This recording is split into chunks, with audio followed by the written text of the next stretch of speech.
12 Rules for Life by Jordan B. Peterson. Chapter 11. Avoid suppressing human nature.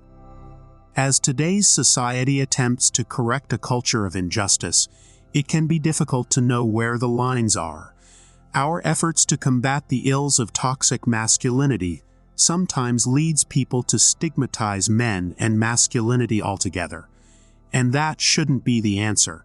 While it is extremely true that men have behaved deplorably for centuries and used their power to manipulate, stigmatize, and discriminate against women, people of color, and many other groups of people, we shouldn't unfairly direct our sense of outrage at all men. This worldview leads to destroying rather than fixing a problem or creating a solution, and that shouldn't be the aim of social justice. Instead, we should concentrate on blending our differences to achieve a harmonious future.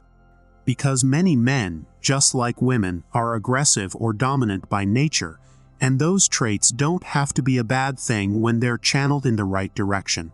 With encouragement and guidance on how to avoid becoming part of the problem, men can channel those personality traits into accomplishing amazing things that contribute to the greater good of society. And to illustrate this point, Peterson considers the example of skateboarders.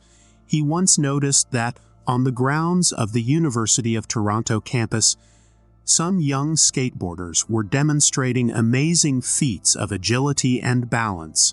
However, because social norms often categorize skateboarding as undesirable or deviant, the city officials decided to ban skateboarding on their campus. This policy failed to consider the teens' dedication, prowess, and willingness to embrace physical risk, and instead criminalized their behavior. Peterson argued that this was a mistake, and suggested that the same is true of any instance where we vilify a certain group of people, instead of holistically stigmatizing one group, as illustrated by such statements as, "All men are trash."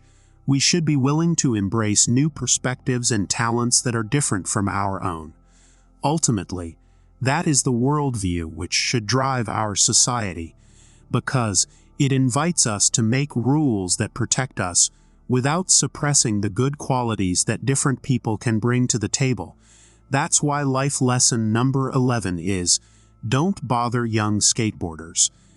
So, whether it's skateboarders or men being persistent and aggressive, we shouldn't criminalize behavior unless it's actively hurting someone else, because then it really is part of the problem.